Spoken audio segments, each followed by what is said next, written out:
Hello everyone. NTA ने अपना finally provisional answer की रिलीज़ कर दिया है। इसके रिगार्डिंग एनटीए के वेबसाइट पे आप जाकर के पब्लिक नोटिस में देख सकते हो display of provisional answer key recorded response sheet for answer key challenge of JEE 2026 session 2।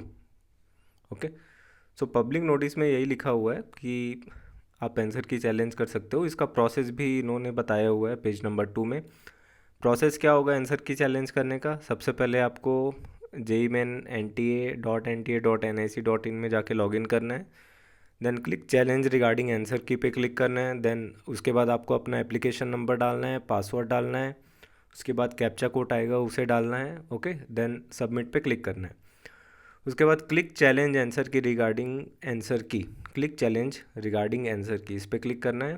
Then उसके बाद आपको क्वेश्चन आईडी दिखेगा। सपोज़ करिए आपने 2 अप्रैल शिफ्ट 1 दिया होगा, तो उसमें जितने भी क्वेश्चंस होंगे, लेट से आप फिजिक्स के 25 थे, केमिस्ट्री के 25 थे और मैथ्स के 25 थे, तो सारे 25 क्वेश्चंस के आपको क्वेश्चन आईडी दिखेंगे सिक्वेंशियल ऑर्डर में। तो अगर आपको जिस क्वेश्चन में डाउट है, जिस किसी भी क्वेश्चन के आंसर की में डाउट है, उसका एक क्वेश्चन आईडी होगा।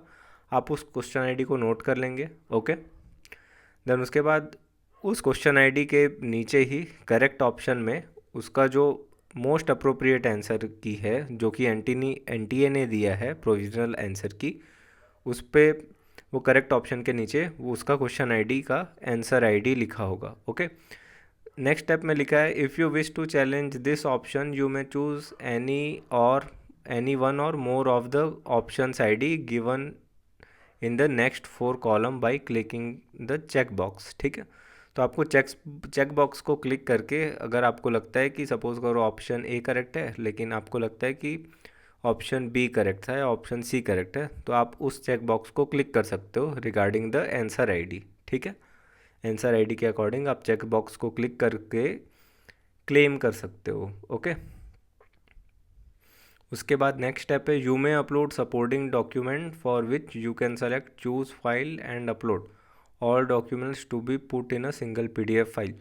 इसका मतलब ये है कि अगर आपने किसी पर्टिकुलर क्वेश्चन को चैलेंज किया है, तो उसके रिगार्डिंग सपोर्टिंग आंसर अगर किसी स्टैंडर्ड टेक्स्ट बुक में है, तो उसके पेज को आप एज अ प्रूफ के जैसा या फिर सपोर्टिंग डॉक्यूमेंट के जैसा इसमें अपलोड कर सकते हो, वेरीफाई करने के लिए पर्टिकुलर कॉन्सेप्ट को, कि देखिए ये जो कॉन्सेप्ट है इस पर्टिकुलर टेक्स्ट बुक में इस तरीके से दिया था, इसके अकॉर्डिंग मेरा आंसर सी है या डी है, जैसा भी है। ओके, तो आपको सपोर्टिंग डॉक्यूमेंट एक लगाना होगा आंसर की चैलेंज करने के टाइम पे। ओके, उसके बाद नेक्स्ट स्टेप में लिखा है after clicking your desired option for maths physics chemistry for paper 1 scroll down and save your claim. उसके बाद आपको स्क्रॉल डाउन करके सेव योर क्लेम का ऑप्शन होगा, उस पर क्लिक करना है।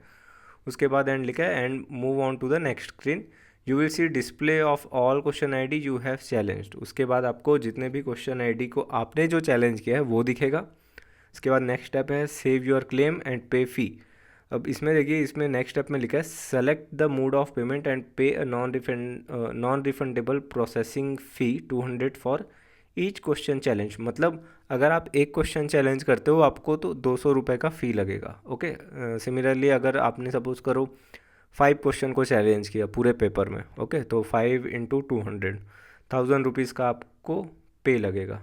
और वो जो पेमेंट है आप डेबिट कार्ड, क्रेडिट कार्ड या नेट बैंकिंग के थ्रू कर सकते हो। ठीक है, तो यहाँ पे देखिए कैंडिडेट एक्टिविटी में आंसर की चैलेंज का एक ऑप्शन है सेशन 2 के लिए 2026 में। यहाँ पे आप क्लिक करोगे तो इस तरीके से एक नया विंडो ओपन होगा। उसमें आपको एप्लीकेशन नंबर डालना है, अपना पासवर्ड डालना है, देन कैप्चा जो गिवन है उसे फिल करना है। उसके बाद लॉगिन करके जो अभी प्रोसेस बताया था एग्जैक्टली वैसे ही प्रोसेस को फॉलो करोगे तो आप आंसर की चैलेंज कर सकते हो, अगर आपको आंसर की चैलेंज करना हो तो। Okay, thank you.